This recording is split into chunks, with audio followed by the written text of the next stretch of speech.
जब हम hacker word सुनते हैं तो सबसे पहले दिमाग में क्या आता है? मतलब कोई ऐसा इंसान जो हमारे कंप्यूटर में वायरस डाल रहा है या पासवर्ड चुरा रहा है। हाँ, या फिर बैंक अकाउंट खाली कर रहा है, डेटा चोरी वगैरह। एग्जैक्टली और हम अपने इस डेटा को बचाने के लिए महंगे एंटीवायरस लगाते हैं, मजबूत फायरवॉल लगाते हैं। लेकिन जरा सोचिए, क्या हो अगर सबसे खतरनाक हैकर्स हमारे कंप्यूटर को नहीं बल्कि हमारे दिमाग को निशाना बना रहे हो? ये बहुत ही इंटरेस्टिंग थॉट है, क्योंकि ईर्ष्या, लालच और ये जो फीलिंग होती है ना कि सब कुछ मेरा है, हाँ, ये एग्जैक्टली वो वायरस हैं जो इंसान के मन को अंदर से खोखला कर देते हैं। बिल्कुल सही कहा। और सबसे दिलचस्प बात तो ये है कि इस मानसिक हैकिंग को रोकने का जो अल्टीमेट फायरवॉल है ना, वो सिलिकॉन वैली के किसी टेक जीनियस ने नहीं बनाया, बल्कि आज से हजारों साल पहले एक प्राचीन दार्शनिक ने डिजाइन किया था। क्या बात है। तो आज की इस गहरी चर्चा में हम इसी मानसिक सुरक्षा चक्र को डिकोड करने वाले हैं। हमारे सामने निशंक वाणी यूट्यूब चैनल का एक बेहद दिलचस्प व्याख्यान है जो जैन दर्शन के एक महान ग्रंथ तत्वार्थ सूत्र पर आधारित है। हाँ, और इस व्याख्यान को सुनते हुए जो सबसे बड़ी बात उभर कर आती है ना, वो है चोरी को देखने का नजरिया। मतलब हम तो यही मानते हैं ना कि किसी की तिजोरी तोड़ना या बिना बताए सामान उठाना ही चोरी है। वही तो, ये एक बहुत ही भौतिक परिभाषा है। लेकिन आचार्य उमास्वामी, जिन्होंने इस ग्रंथ की रचना की, वो चोरी को सिर्फ एक बाहरी घटना नहीं मानते। अच्छा, तो फिर उनके हिसाब से क्या है? उनके अनुसार चोरी एक बहुत ही सूक्ष्म मानसिक स्थिति है, एक माइंडसेट है। इस चर्चा में आचौर्य व्रत यानी कभी चोरी न करने के संकल्प की बात की गई है। ओह, आचौर्य व्रत, ओके। हाँ, और इसे सुरक्षित रखने के लिए 5 मानसिक अवस्थाओं या भावनाओं का जिक्र किया गया है। ये वास्तव में मानवीय मनोविज्ञान का एक मास्टर क्लास है। मुझे ये विचार बहुत ही आकर्षक लगा। मतलब ये सिर्फ एक उपदेश नहीं है कि भाई चोरी मत करो, बल्कि ये तो इंसानी दिमाग की कोडिंग को समझने का एक तरीका लग रहा है। एग्जैक्टली। पर इससे पहले कि हम उन सुरक्षा कवचों को समझें, मैं उस व्यक्ति के नजरिए के बारे में जानना चाह रही हूँ जिसने इसे लिखा। वीडियो में आचार्य उमास्वामी को सिर्फ एक संत या मुनि नहीं कहा गया है। हाँ, उन्हें जैन दर्शन का पहला वैज्ञानिक बताया गया है। राइट। तो एक दार्शनिक को वैज्ञानिक कहना, ये तुलना थोड़ी अजीब नहीं लगती? पहली नजर में अजीब लग सकता है, लेकिन अगर हम उनके काम करने के तरीके को देखें ना, तो ये पूरी तरह तार्किक है। कैसे? आचार्य उमास्वामी ने जो सूत्र लिखे हैं, वे किसी कविता या प्रवचन की तरह नहीं है, वे बिल्कुल विज्ञान के फॉर्मूले की तरह काम करते हैं। व्याख्यान में इसे केमिस्ट्री के उदाहरण से बहुत खूबसूरती से समझाया गया है। केमिस्ट्री? अच्छा, मतलब कैसे? मान लीजिए कोई इंसान प्यासा है और वो दिन भर H2O रटता रहे, क्या ऐसा करने से उसकी प्यास बुझेगी? जाहिर है नहीं बुझेगी, उसे पानी चाहिए। फॉर्मूले का नाम जपना कोई जादू तो नहीं है। बस यही विज्ञान है। प्यास बुझाने के लिए आपको एक लैब में जाना होगा, वहां हाइड्रोजन और ऑक्सीजन को लेना होगा और उन्हें एकदम सटीक अनुपात में मिलाना होगा। हाँ, तब जाके पानी बनेगा। बिल्कुल। तो आचार्य उमास्वामी कहते हैं कि आध्यात्म भी एक तरह की प्रयोगशाला है। केवल मोक्ष या शांति का नाम जपने से कुछ नहीं होगा। वाह, तो उनका मूल फॉर्मूला क्या है? जैन दर्शन का मूल फॉर्मूला है सम्यक दर्शन यानी सही दृष्टिकोण, सम्यक ज्ञान यानी सही समझ और सम्यक चरित्र मतलब सही आचरण। ओके। जब इन तीनों को सही अनुपात में कोई अपने जीवन में उतारता है, केवल तभी उसे वास्तविक शांति का परिणाम मिलता है। ओहो, तो मतलब ये सिर्फ अंधभक्ति नहीं है, बल्कि एक पूरा सिस्टम है जिसे फॉलो करना पड़ता है। एग्जैक्टली। लेकिन जब बात मन को भटकने से रोकने की आती है, तो मैं सोच रही हूँ कि ये फॉर्मूला काम कैसे करता है, क्योंकि इंसान का मन तो बहुत चंचल है ना। इसी चंचलता को काबू करने के लिए ना, व्याख्यान में तांगे वाले घोड़े का एक बहुत ही सटीक उदाहरण दिया गया है। अच्छा, तांगे वाला घोड़ा। हाँ, पुराने जमाने में जब घोड़े बग्गी या तांगा खींचते थे, तो उनकी आंखों के दोनों तरफ चमड़े के साहबान लगाए जाते थे, जिन्हें अंग्रेजी में हम ब्लिंकर्स कहते हैं। हाँ, मैंने देखे हैं।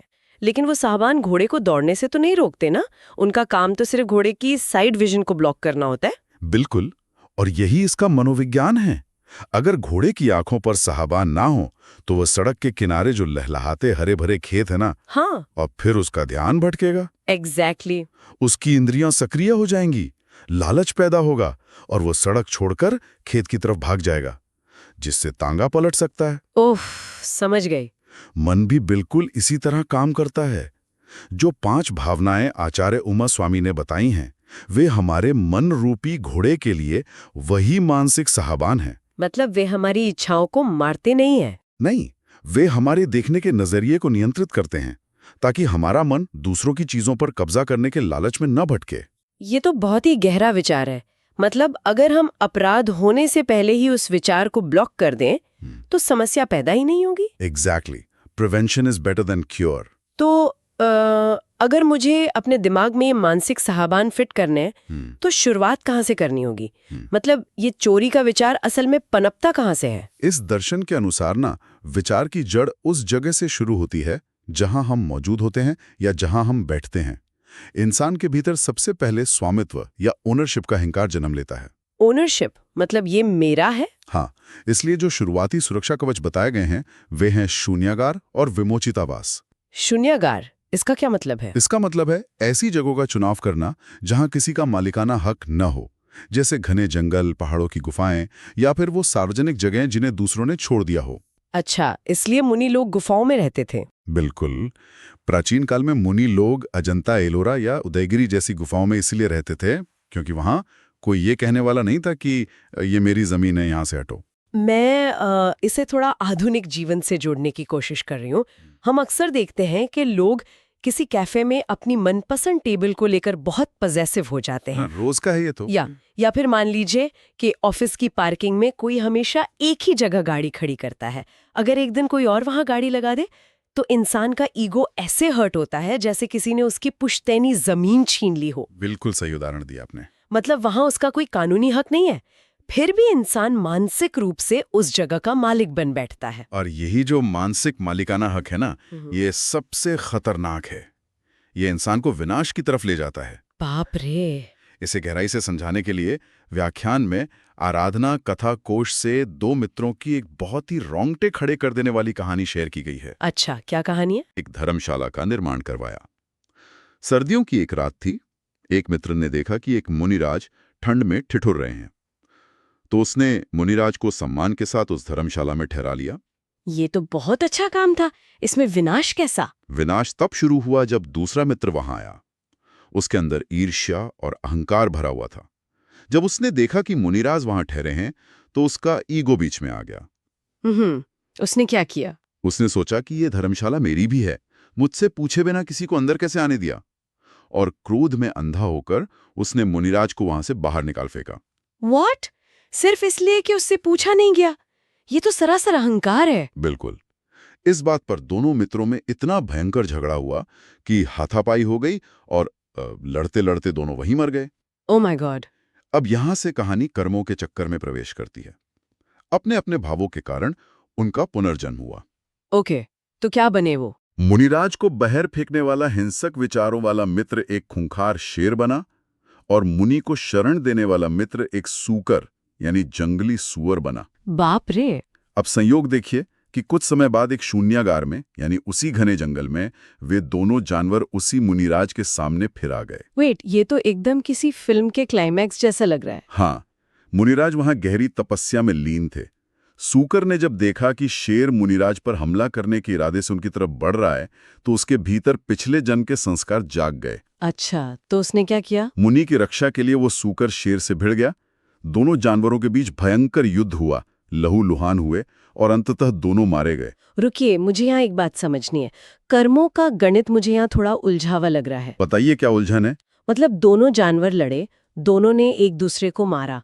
अगर हम केवल कर्म की बात करें तो दोनों ने समान रूप से हिंसा की, तो फिर दोनों के परिणामों में क्या अंतर रहा? ये एक बहुत ही तार्किक सवाल है। बाहर से देखने पर दोनों का काम एक जैसा लगता है, मतलब हिंसा।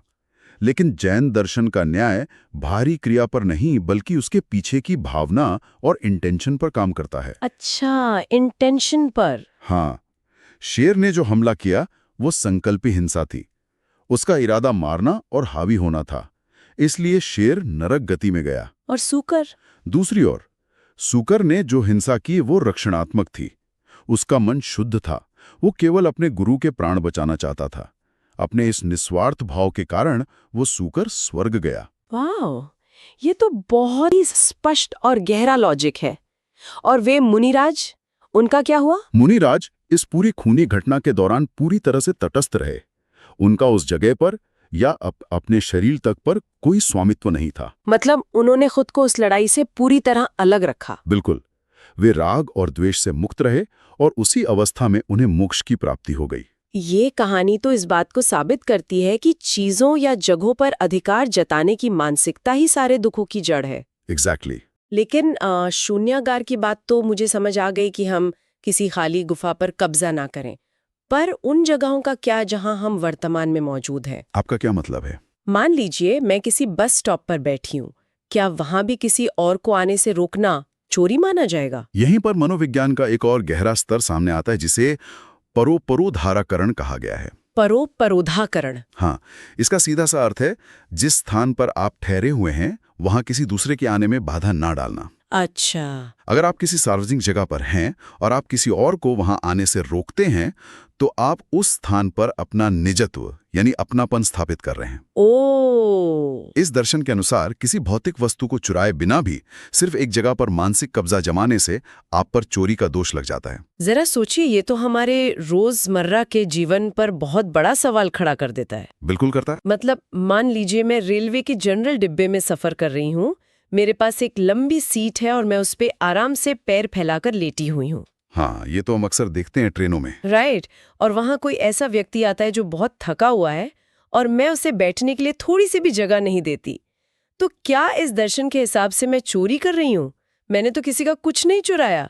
तकनीकी रूप से आपने कोई सामान नहीं चुराया है, लेकिन दार्शनिक नजरिए से आपने उस सार्वजनिक संसाधन तक उस व्यक्ति की पहुंच चुरा ली है। बाप रे, ये तो बहुत डीप है। वो जगह आपकी निजी संपत्ति नहीं थी ना। प्रकृति या समाज ने वो जगह सबको समान रूप से दी थी।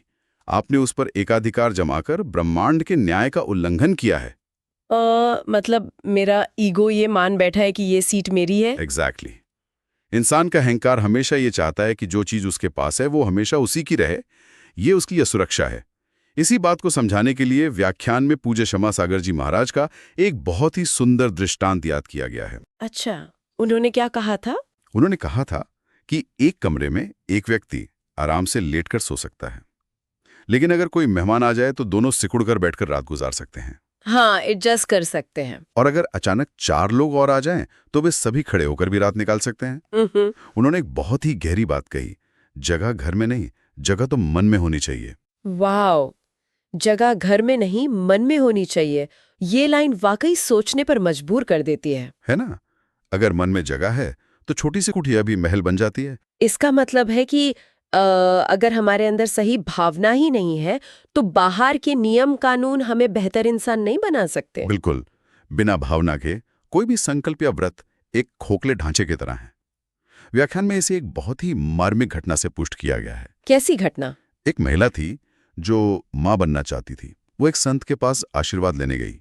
संत उसकी परीक्षा लेना चाहते थे, इसलिए उन्होंने उसे खाने के लिए कुछ सामग्री दी। अच्छा, फिर क्या हुआ? जब वो महिला बाहर आई तो वहां कुछ बहुत ही गरीब और भूखे बच्चे खड़े थे। उन्होंने उस महिला को देखा, उसे मां कहकर पुकारा और थोड़ा सा खाना मांगा। मुझे ऐसा क्यों लग रहा है कि उस महिला ने उन बच्चों को कुछ नहीं दिया? आपका अंदेशा बिल्कुल सही है। उस महिला ने उन भूखे बच्चों को एक दाना भी नहीं दिया और सारा खाना खुद खा लिया। हे भगवान! जब वो वापस संत के पास गई तो संत ने उसे झड़कते हुए कहा, तुम्हारे अंदर मातृत्व की भावना ही नहीं है। जब मां शब्द सुनकर भी तुम्हारा दिल नहीं पसीजा तो तुम असली मां बनकर क्या करोगी? बिल्कुल सही बात है। संत का सीधा सा मतलब था कि कोई भी नई भूमिका निभाने से पहले आपका मानसिक धरातल तैयार होना चाहिए। ये तो एकदम सटीक बात है। मतलब अगर इमारत की नींव ही कमजोर है तो आप उस पर कितनी भी अच्छी पेंटिंग कर ले, वो गिरेगी ही। एग्जैक्टली। तो हमने जगह और भावना दोनों की बात कर ली, लेकिन मुझे लगता है कि इंसानी जीवन में विवाद सिर्फ जमीन या बैठने की जगह तक सीमित नहीं होते। हाँ, और भी बहुत सी चीजें हैं। सबसे ज्यादा कड़वाहट तो मुझे लगता है भोजन अधिकारों और समाज में मान सम्मान को लेकर पैदा होती है। आप एकदम सही दिशा में सोच रही हैं, और यहीं पर हमारा ये मानसिक फायरवॉल सबसे ज्यादा सेंसिटिव हो जाता है। अगली भावना जिसे समझाया गया है वो है भय शुद्धि। भय शुद्धि, नाम से तो ऐसा लग रहा है कि ये सिर्फ भिक्षा मांगने वाले साधुओं के लिए है। सुनने में ऐसा ही लगता है, लेकिन इसका अर्थ बहुत व्यापक है। इसका असली मतलब है अपने हिस्से से ज्यादा का उपयोग ना करना या किसी दूसरे के स्वादिष्ट हिस्से पर कब्जा ना करना। अच्छा। जैन मुनि जब आहार के लिए निकलते हैं तो वे केवल अपनी अंजलि यानी अपने दोनों हाथों को जोड़कर जो जगह बनती है बस उसी में आए भोजन को देखते हैं। किसने क्या दिया, कौन सी स्वादिष्ट चीज आई, इस पर वे नजर नहीं डालते। अगर मैं इसे थोड़ा हल्के फुल्के अंदाज में आज के फैमिली माहौल से जोड़ूं, हाँ बताइए। मान लीजिए कि घर में एक पिज्जा आया है और उसका आखिरी टुकड़ा बचा है। मुझे पता है कि दूसरे कमरे में मेरा भाई भी है और उसे भी भूख लगी है। हाँ, अक्सर होता है ऐसा। लेकिन मैं उस टुकड़े को चुपचाप खा लेती हूँ। तो क्या मैं सिर्फ पिज्जा नहीं खा रही, बल्कि मैं अपने भाई के हिस्से की चोरी कर रही हूँ? ये उदाहरण मजेदार जरूर है, लेकिन इस दर्शन के हिसाब से ये एकदम सच है। सच में? हाँ, क्योंकि जो संसाधन सबके लिए उपलब्ध था, आपने लालच में आकर उसका ज्यादा उपभोग कर लिया। व्याख्यान में एक और उदाहरण दिया गया है। क्या उदाहरण है? मान लीजिए थाली में 2 तरह के रस हैं, एक स्वादिष्ट आम का रस और दूसरा कड़वा करेले का रस। ओके। अगर आप अपनी पसंद का आम का रस ज्यादा पी लेते हैं और दूसरों के लिए सिर्फ करेले का रस छोड़ देते हैं, तो ये भी एक प्रकार की सूक्ष्म चोरी है। आप दूसरों के सुख और उनके अधिकारों का हनन कर रहे हैं। ये तो सच में बहुत ही सूक्ष्म स्तर की बात हो गई। मतलब मुझे लगता है कि ये लालच ही है जो बाद में बड़े बड़े झगड़ों का रूप ले लेता है। बिल्कुल। खासकर जब बात धार्मिक या सामाजिक संस्थाओं की आती है, वहां तो और भी ज्यादा पॉलिटिक्स होती है। और यही हमारी अंतिम भावना है, जिसे सहधर्मा विसंवाद कहा गया है। ये आज के समाज की बहुत बड़ी कड़वी सच्चाई है। सहधर्मा विसंवाद, इसका क्या मतलब हुआ? इसका मतलब है अपने ही सहधर्मी लोगों से या एक ही विचार मानने वाले लोगों से विवाद ना करना। आपने देखा होगा कि लोग मंदिरों या पूजा स्थलों में भी आपस में झगड़ पड़ते हैं। हाँ, बिल्कुल देखा है। लोग कहते हैं कि ये कलश मैंने खरीदा था तो अभिषेक मैं ही करूंगा, या फिर इस चटाई पर आगे बैठने का हक मेरा है। हाँ, ये तो सीधा फीधा अहंकार है। मतलब भगवान के सामने भी इंसान अपना वीआईपी स्टेटस नहीं छोड़ना चाहता। बिल्कुल। इसे व्याख्यान में मोह मार्ग और मोक्ष मार्ग के अंतर के जरिए बहुत ही स्पष्ट रूप से समझाया गया है। दोनों में क्या फर्क है? जो मोह मार्ग पर चलता है ना, वो हर चीज पर अपना ठप्पा लगाना चाहता है। जैसे एक छोटा बच्चा अपनी माँ को लेकर बहुत पजेसिव होता है। का नहीं, विस्तार का मार्ग है। उसमें वात्सल्य होता है। जब मोक्ष मार्ग पर चलने वाले किसी धर्मात्मा के पास कोई नया व्यक्ति आता है तो वो ईर्ष्या नहीं करता, बल्कि वो खुश होता है कि कितनी अच्छी बात है, धर्म के रास्ते पर चलने वाला एक और साथी हमें मिल गया। वाह! वहां खुशी बंटने से कम नहीं होती, बल्कि कई गुना बढ़ जाती है। बहुत ही खूबसूरत बात है ये। अगर हम इस पूरी चर्चा के सारे पॉइंट्स को एक साथ पिरोएं ना, तो एक बात शीशे की तरह साफ हो जाती है। क्या बात?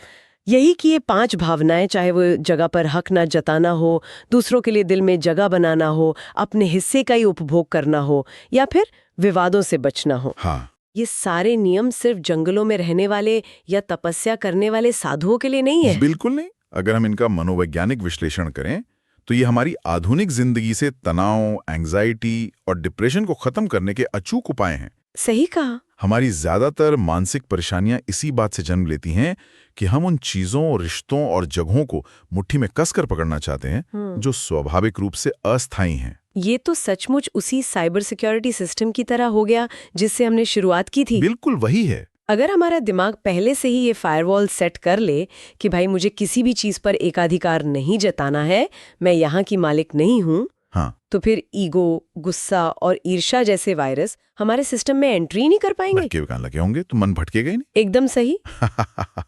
जब हम इस मेरा के भ्रम से बाहर निकल आते हैं तो मन पर पड़ा हुआ एक बहुत बड़ा और भारी बोझ अपने आप उतर जाता है। हल्का महसूस होता है। बिल्कुल।